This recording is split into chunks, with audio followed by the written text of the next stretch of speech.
There we go. I'm unmuted. There we go. I'll start with that. And then I think we can just go to the title slide and we can mention the other stuff. Okay, cool. We can do that. So There we go. go for it. Okay. Oh, Oh, sorry. now I have to come down.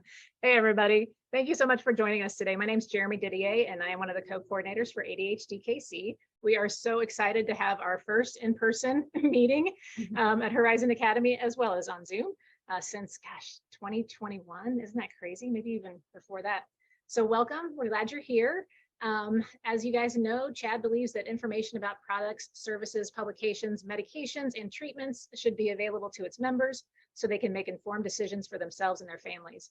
As such, CHAD does not endorse any products, services, publications, medications, or treatments. And now I'm happy to introduce our speaker tonight, Dr. Caroline Danda.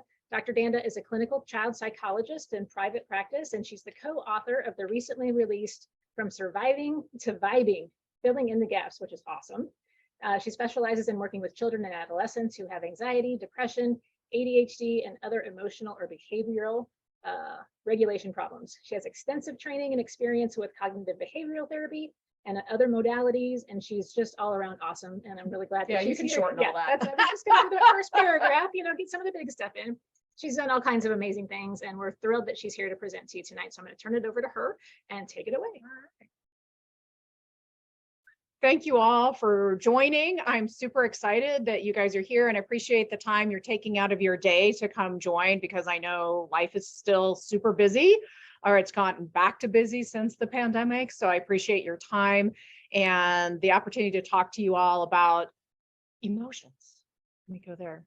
So one of my favorite things to do really is actually work with kids that have big emotions. And so that's what really this is all about. It's really trying to take a lot of what I might do in the office and taught strategies and tips that I might talk with families about, and kind of let you know a little bit about what I might do in my office and some strategies that you can take home and use in your sessions. And so we're going to talk a little bit about routines and strategies. We're going to talk about emotions in themselves, because we don't understand what emotions are and how they work. It's kind of hard to figure out what to do with them. And then also how can you help your child when they have big emotions? And even though I have these nice slides kind of that I'm going to present, and you will get a copy of these slides coming back, or actually they'll be emailed to you afterwards. If you guys want to take notes in between and didn't bring paper, there is some paper back there if you need some paper. But you will get a copy of all of these slides. But if you have questions all along as I'm talking about different things, I'm happy to hear different examples and things like that, so we can problem solve and say, okay, well, that sounds really interesting, but how would it work in this situation? Or tell me a little bit about this. So feel free to raise your hands. Jeremy is going to be monitoring the chat for us because I can't see that right now, but feel free to do that. So when I think about ADHD, I think about it as a disorder. I think ADHD is a terrible name for what actually happens. I really think it's a disorder of regulation, because it's not that you can't focus. It's just that you can't match your focus to the tasks that you need to, or you may not be able to match the energy to what the task is or what the environment is. And the same thing with behavior and emotion. How many of you have heard of the race car brain analogy? Right? Are we getting any people on the Zoom raising their hands? You guys can do the little reaction things. Have you guys heard of that yet? So really if you think about it, it's a great analogy for thinking about ADHD, because if you're a race car, you want to go fast and you don't want to drive on Mission Road. Right? You want to drive on things that are curvy and exciting and really do things that are kind of outside the box. The challenge is you have these race car brains. You have bicycle brakes, right?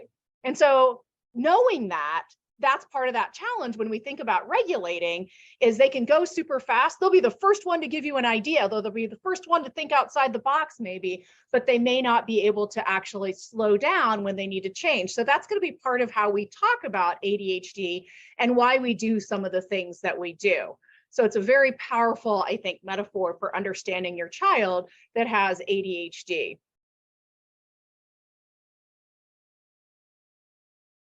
So what do you have to do? Slow down. But just like in the history of the world, anytime you've told your child to calm down or told anyone to calm down, how often has that worked? Never, right? Same thing with slowing down. But that's our job, is to help create environments that help them to slow down. I kind of think about it like when you're in driver's ed. Did anybody do driver's ed where you had like the driver on the other side and they had their own set of brakes and their own set of steering wheels? That's kind of what we are as parents to our kids, is we have to be over here creating an environment and supporting them when they need to kind of develop that. Because again, kids' brains are developing. I just learned it used to be like 22, 23, but really they're developing up until about 25. So you also have to understand that the regulation abilities in the brain change over time. So I think you said you had a 4-year-old, and a 4-year-old versus a 13-year-old, their regulation capabilities are going to be very different. Although, yes, once you hit teenager, you've got more emotions, and that regulation sometimes also kind of spikes up a little bit. What ages are your kids? 6. 6. All right. So our goal is to help our kids slow down. And I'm going to work on slowing down right now. I get so excited about these things that sometimes I get ramped up.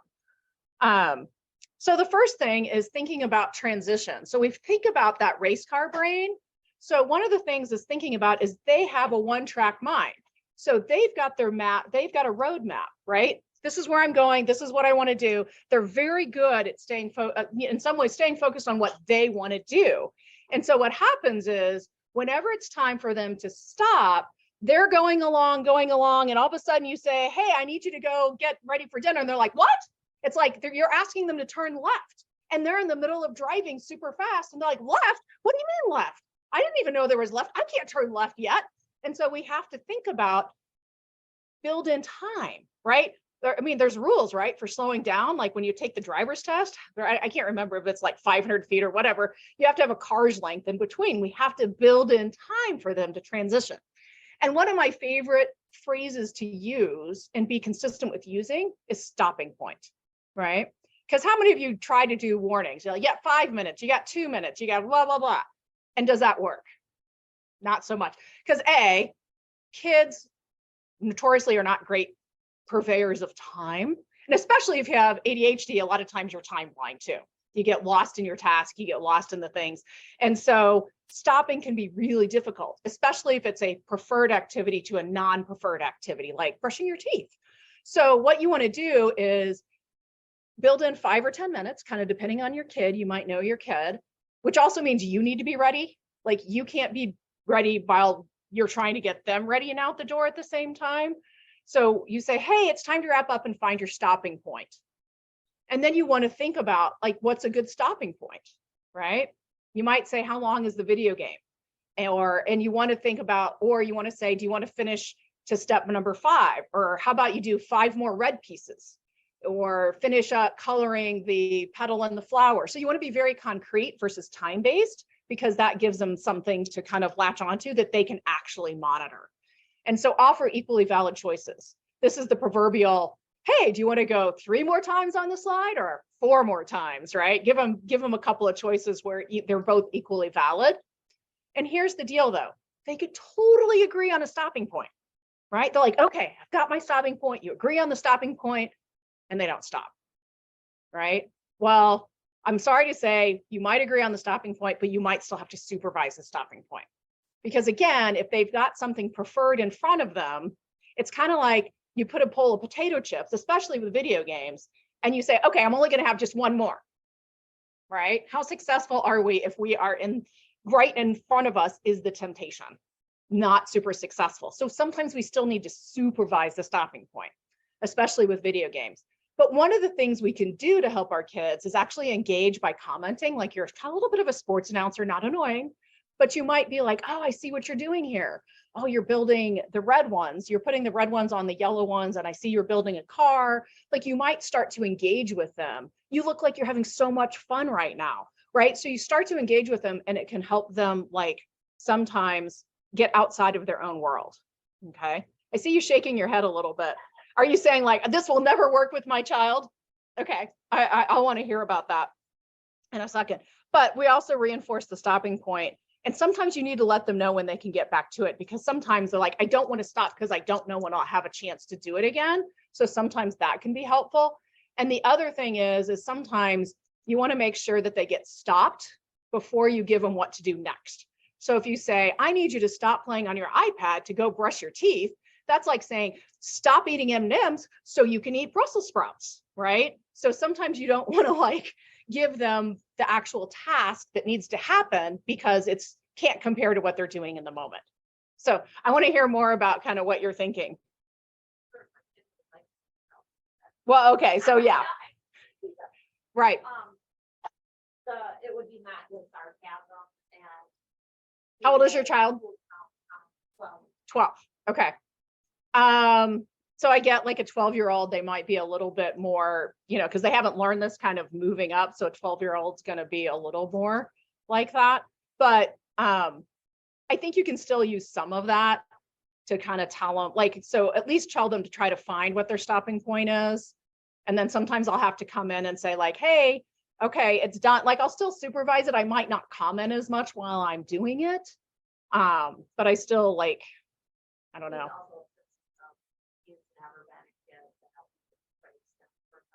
Mm.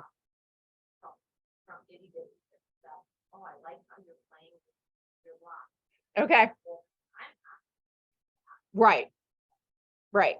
So sometimes you have to limit. I mean, again, you can't be overly effusive sometimes because that they feel like it's fake, right? Or something like that. But like you can still be commenting like, all right, good job, let's go. And so you don't make a big deal of the praise itself. So yes, for a teenager, you're going to truncate this a little bit.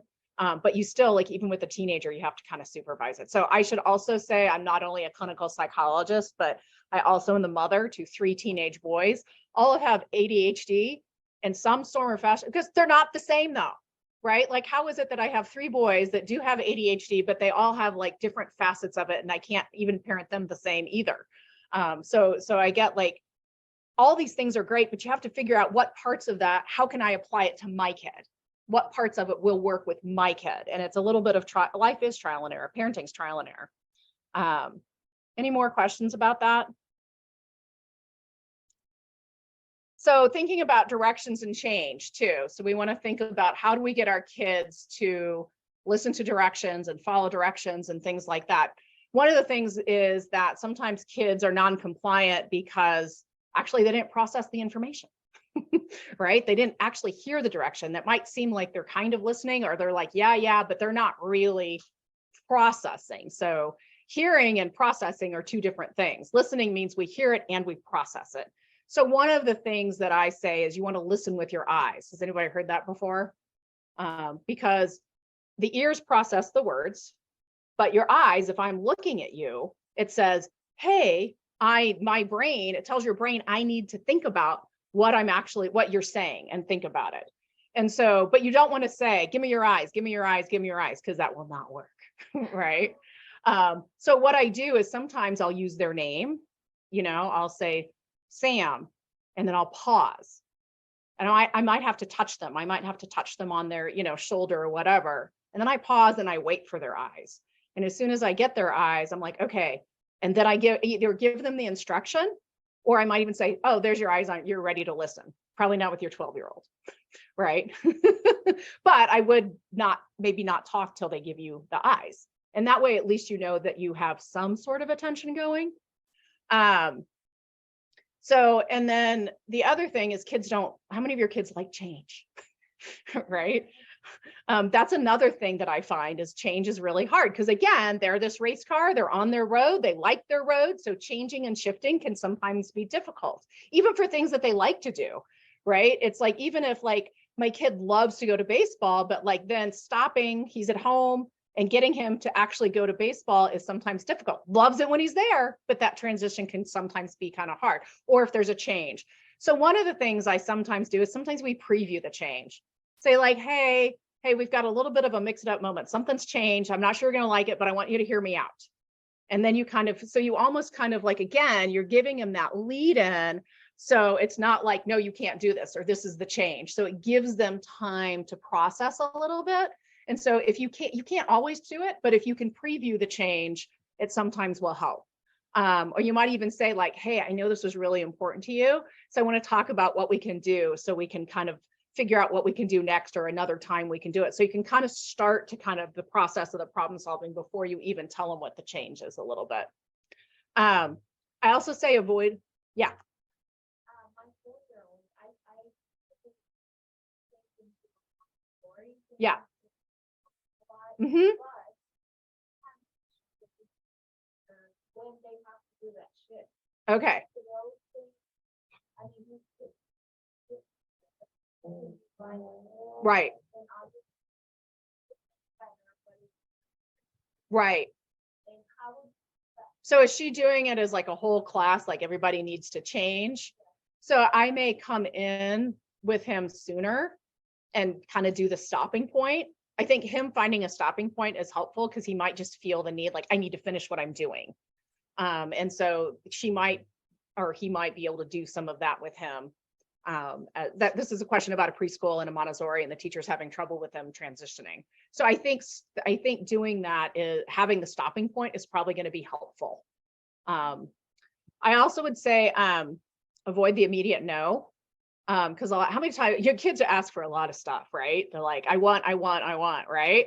And as a parent, a lot of times we're like, no, we can't do that, right? That's kind of what the immediate thing that comes to our mind. But when no is a trigger word, right? We don't want to hear no. And a lot of times, here's the thing about kids and adults, I don't know, for all of us, a lot of times, it's not that what they want is terrible or unreachable or something that they can't have. A lot of times the timing is wrong, right? I want to have my friend over. I want to have ice cream. I want to play video games. I want to do all these different things, or I want to, I want an Xbox. I don't know, so like, but it's not like they're always crazy ideas about what they want, but it's not, they can't get, what I tell them is they can't get what they want when they want, right? That's kind of what we talk about a little bit.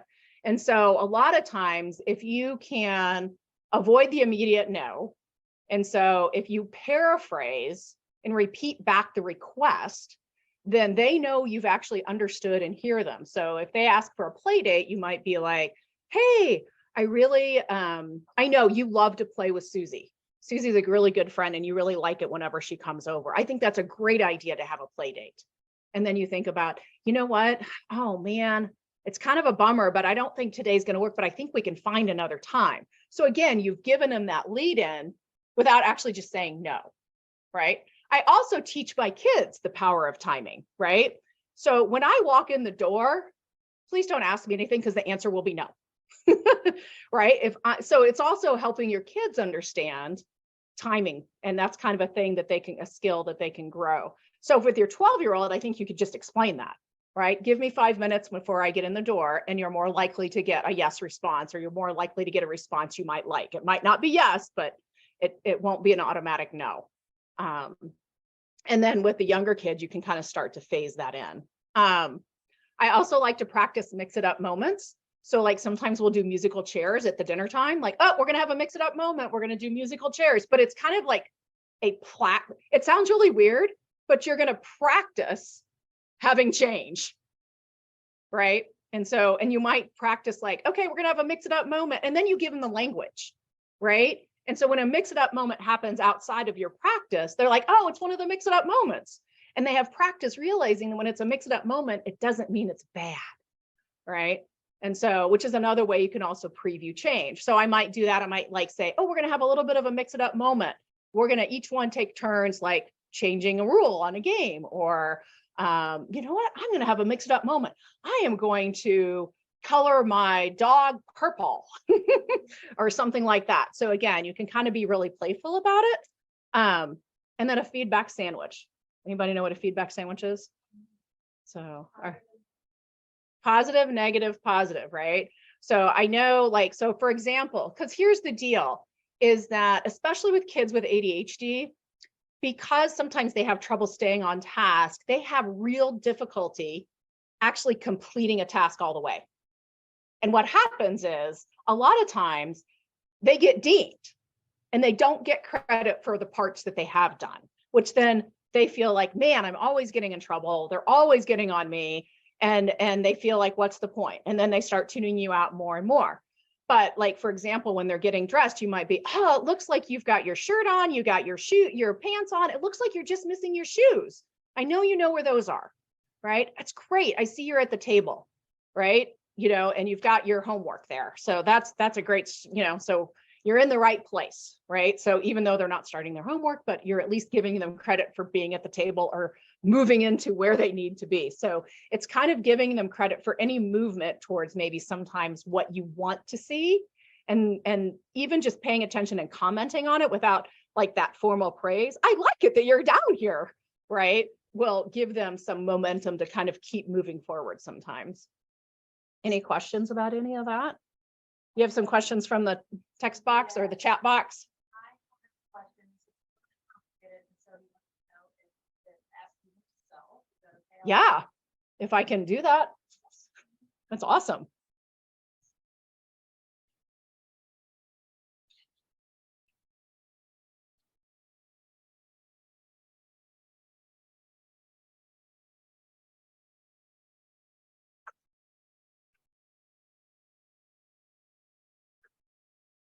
Okay.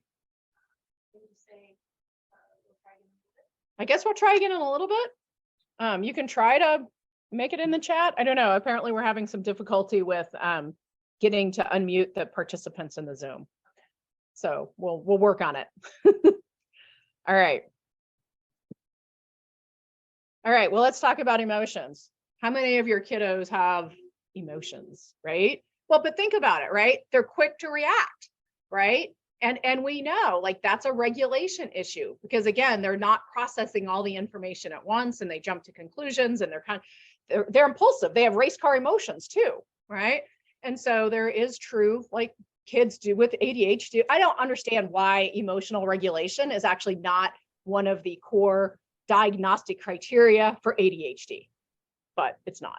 I mean, and again, I know it's probably not, I think in some kids it's a little less so, but in many, many kids, especially the ones that have like a combined presentation and the more of a hyperactive impulsive, you're going to see the emotional problems. So let's talk about emotions, right? Because we all need them. We don't always like them. We don't always want them, but they're all there to do a purpose, to do a job, right? So one of the things to think about is when your kids are melting down and they're having emotions, they're trying to communicate something. And honestly, they don't like how they feel. They don't want to melt down any more than you want to see them melting down. So one of the things to think about is not my kids being a brat. You kind of want to, if you can step back and say, my kid is having trouble, something is not working for my child, then that helps you be able to address it a little bit better, even though it seems like sometimes they are. Like you're better to err on the side of, okay, they're struggling with something. So one of the questions is, what messages are emotions telling us, right? So the first one we have is happy. Who knows what happy's trying to tell us? Anybody can shout out or put in the chat. Anyone? Yes, they like what's going on. Did anybody come up with the chat? Okay. All right. So yeah, it's, oops, I like what's going on. I can't go back. Can I go back? There we go. I like what's happening. Why is that important to recognize the happy? Because if we know that I like what's happening, I'm more likely to do it more often. Or if I'm not feeling in a great state, then I can recognize that and I can think about the things that do fill my bucket and create some happiness. So that's actually real. And again, there's different variations of happy. How about mad? For any of you who didn't read what I put up there, who knows what mad is actually one of my favorite emotions, because I think it's so useful. I don't like to feel it, but it's so useful once we understand what mad tells us. Anybody know what mad is? Yeah. So essentially, I have a problem, right? Something's not going my way. So I want you to think about your kids when they're melting down and they're angry and they're mad. How often can you say, yeah, it's exactly, they have a problem and something's not going my way. That is beautiful, right? That's good information to have, right? So we can start at that. It's not great because the challenge is we can recognize that they have a problem. For a parent, we can recognize something's not going my kid's way and they're having a problem, but we also understand that if you stay in the mad, we're going to get to that, then it's actually hard to solve that problem. What about anxiety or worry? What does that tell us? Somebody in the chat, tell us what anxiety or worry means. Come on, somebody, come on, come on. Give me something. I have something. All right, Stacy. All right. And you answered something. You get a book. You get it. You win a book. You get it. You can pick it up at the end if you want, but, and then Stacy, since she answered online, she can pick a book too. All right. So, but yes, anxiety means yikes. It's a yikes feeling. It's danger, or sometimes it's kind of related to mad too. Like, again, it's a big problem, not just any problem, but it's like telling us danger ahead. And again, your sense of danger may not be the same as their sense of danger, right? Danger could be, it's still kind of related. I think maybe I'm not going to get what I want. But, or it could be like, I don't feel safe because you're leaving and leaving me here. Or it could be like, I have to go talk to somebody and it makes me uncomfortable because I don't know what to expect. Yikes. What if they reject me? What if they, what if I don't do well on this test? What if I don't get all my work done? So that combines with that overwhelm of ADHD. Oh, I didn't put overwhelm on here, but that's a really good one too. Do we know what overwhelm means? Caitlin says anxiety is alert. Yes, anxiety is exactly, it's alerting. And so it's letting us know we need to pay attention that there could be danger. But a lot of times we interpret it, because it goes so big, we interpret it more as danger is here, right? And so it's bigger than what we need it. And overwhelm is a lot of times kind of part of that when you have so much going on and you can't process it, it feels too big. And so you get anxious when you also feel overwhelmed. But one of the things I like to do with overwhelm, the way I see overwhelm is there's too much in my head, right? Which is true. And think about race car brain, you got a lot going on, right? And so that's very easy to do to kind of get all of that stuff going on. So for teenagers and adults, some for younger kids, I sometimes will do a brain dump whenever I feel the overwhelm. Because if there's too much in your head, what do you want to do? You need to get it out of your head. And if you can see it on paper, then you can kind of start to sort out what it is, right? And some kids love this. They're like, I'll tell you, I'll be your secretary.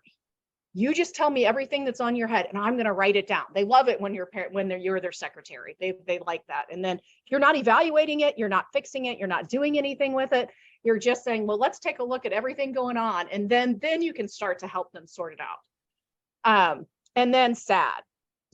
So sad just means I'm missing out or there's a loss. So emotions are super helpful. And I think it's helpful as a parent to understand where your kid's coming from, what these emotions are, because I think it also helps you understand and relate to them and help them feel understood. So let's talk about what happens in the brain when we have emotions. Oh, look, there's a brain. All right. See if this, I'm going to see if this animation all works. So I'm going to divide the brain into two parts. I'm going to divide it in the upstairs brain, which is our kind of thinking wizard brain, right? And so basically all the things that happen in the upstairs brain are all the executive functioning things, which we know are delayed in kids that have ADHD and also developing up until you're 25, right? So that also already puts our kids at a disadvantage, and our adults too, actually, for that. But it's really like it's problem solving, it's focus, it's attention, it's logic, it's facts, it's decision making, it's impulse control, all of those things that we need to function well as a human. It's the human part of the brain. Other animals don't have this. And so if we've got the upstairs brain, we're going to have the downstairs brain, which I call the lizard brain, because it's the part of the brain that we share with the animal kingdom, right? And it's the emergency response system, and it's automatic, right? Which also means that that's where our feelings are. If you think about it, do we tell ourselves, okay, I'm, eating sushi. I love sushi. So if I'm eating sushi, I don't go, oh, you're eating sushi. Like, I'm happy now, right? The happy just shows up, just like the mad just shows up. Just like, so again, when our kids are melting down, they're not going, I'm going to be mad and throw a tantrum, right? A lot of times those emotions come very quickly, even though they may know better. A lot of times it comes from the body and from that back brain, and they go into that fight or flight, and they get all the physical sensations that also go with the fight, flight, or freeze, right? And so they're kind of melting down and they're in that back brain. And then you've got the amygdala, which is your on-off switch, and your hippocampus. And the hippocampus is like your memory center, right? And a lot of times the amygdala and the hippocampus, they get together and they're good friends, but not great. They're not kind of toxic sometimes because the hippocampus will go, hey, remember when that was terrible when that happened? And so then it triggers the amygdala to go, yikes, right? And so then that's no good. And so a lot of times that's where you see like they have repeated issues with some of the same things is they've had a negative experience and then they keep wanting to have that. And so what happens is when your lizard brain gets triggered, what happens to that thinking brain? It is offline, right? Which is great if you're in an emergency. If you're about to be hit by a car, absolutely, you don't want to use thinking brain. Oh, it's a car, it's going fast, it might hit me. Maybe I need to get out of the way, right? It's not going to work very well. And here's the challenge. Again, our kids that have this emotional regulation, and especially with ADHD, they tend to go to that downstairs brain very quickly. They're intense and they're quick and they're big, right? And so Dan Siegel, this is part of where I get some of this is Dan Siegel stuff. And so he talks about like, if this is your hand brain and this is your bottom brain, this is your top brain, when they get into those meltdowns, they flip their lid. And so that means sometimes your normally logical child cannot hear logic, right? They also can't hear the solution. But I wanted the blue cup. Here it is. No, it's still not right.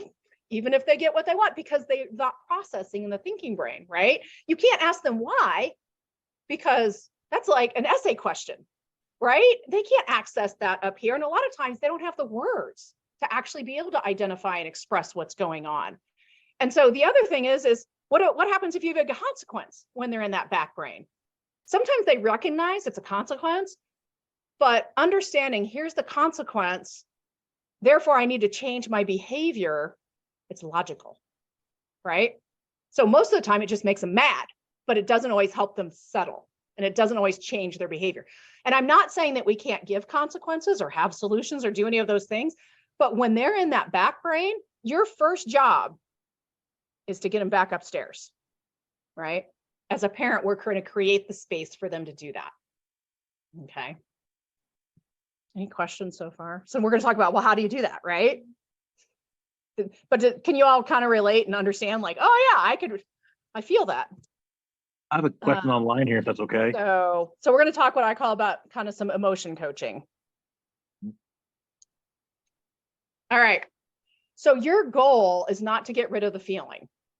The goal is to interrupt it and allow it to reset. And here's the deal about emotions. They get turned on really quickly and they can get intense really quickly, but they don't just turn off. They tend to turn off slowly, right? And so I think that's important. And all feelings are valid, right? Whether you agree with how much they're reacting or whether they're reacting or you don't think it's a big deal. If they're reacting, it's a big deal to them, right? And so we need to get their nervous system calmed and get them back upstairs so that we can get them back to a point where they can function, right? And it's connection before direction and connection or correction, right? So that's kind of like the brief kind of thing, which is kind of hard sometimes, right? Because you're trying to get out the door and you're like, I just need you to get your shoes on, right?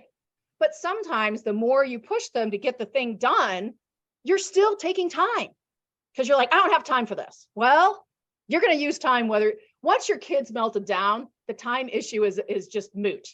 You're going to use time either way, but you want to think about how can you be proactive in using the time to help them learn calming skills rather than just escalating the situation. So these are the steps in the emotion coaching, and I'm going to go through all of those different steps. So I'll let you kind of take a look at that real quick. And I will say one of the things that happens is that we end up in steps number 1, 2, 3, 4, 5 and 6, brainstorm and problem solve and set limits and consequences. The instinct is to go there first, right? But notice where they are. They're at the very last part. And as I go through and explain what this is, I hope that it doesn't take you as long to do this in practice as it does for me to explain it to you. So what does it look like? So naming it. You give them the words for what's happening and going on. And even if you don't know the specifics, you probably have a pretty good idea in general what's happening. You're frustrated because something didn't go your way. That was a mix it up moment. You're frustrated. That wasn't expected. And if you start to use that language, then all of a sudden that will be something that they will start to learn. Oh, I get upset when something changes or when something doesn't go my way. They'll start to learn how to explain that. You're disappointed because you were having so much fun. You're angry because your sister took something, and they're a statement, right? We're not going to ask why. We're not reporters. We're not trying to ask a lot of questions because, again, thinking brain's not really online. And so it gives a springboard, because if you say, oh, you were upset because you were playing with that and your sister grabbed it, all of a sudden you're giving them words, which is a thinking part. It's connecting to that back brain, which is the emotional part. And you're kind of connecting and saying, I get where you're coming from. And they start to feel like you get it, right? That's empathy, which, again, we want our kids to have empathy. And a lot of times we think our kids just never think about anybody else, right? But this is modeling for them as well. Then we're going to paraphrase and reflect. So if they say, yes, because I was going to build this tower and she took my toy. And then you're like, oh, okay. So yeah, you had a really big idea. And I know you are so creative. You had a really big idea when your sister took that toy, right? And it slows everybody down, right? Because how often when your kid melts down, you're like throwing the kitchen sink at it, trying to get them to stop, but it's not really what it's effective, right? And it avoids misunderstandings. It gives everybody time to process. And it's actually just a good communication skill, honestly, and works so much better than asking questions, right? If your kid comes home and says, so-and-so called me a name, I'm like, oh man, that must have felt really bad when they called you a name, right? And they'll probably tell you more about it then, instead of going, what happened? Really? Why did they do that, right? So, but you might say like, oh yeah, you were having fun playing, or you wanted to do it yourself, or, all right, I get it. This is not something you expected, or you really hate unloading the dishwasher, right? I get that in my house, right? Why do I have to unload the dishwasher? Isn't that Jay's job? I was like, you're right. Usually it is Jay's job to do the dishwasher, right? So, which I have said that to my child before. And then we have to talk about why it's not his job today, but, right? But here's the thing. A lot of times when our kids are melting down, again, they know better than to hit, to yell, I hate you, you're the worst, it's the worst day ever. That's what I call emotional vomiting, right? They're vomiting emotion. And they will throw out everything that will also try to push your buttons, right? And if you go, you can't talk to me like that, that's not okay. What happens? Do they stop? Right? And all of a sudden, the issue you were talking about has moved over here. And now you're talking about how you can't talk to me like that, and that's not okay. And it's escalated more. So while I'm not saying it's okay to hit or to use that language, addressing it at this time is not helpful. And so what we talk about is you don't repeat the negativity. If they say, I hate you, you don't go, oh, you hate me, right? But you might say, wow, I can hear how frustrated you are. You're really mad that I said no, right? So you give them the right words to say, and that can help them learn that. They're not going to say, you're like, oh yeah, you're right, mom, right? So you are feeling really down now, hard. Like for some kids don't like to be corrected, right? You're feeling really down now. It really feels hard whenever you don't do something right or you feel like you're corrected. That sounds like a lot. It sounds like you're really overwhelmed, right? Those are all good phrases. And again, if our kids could say this, it would be amazing, right? But if you can give them the language, they can start to hear it in a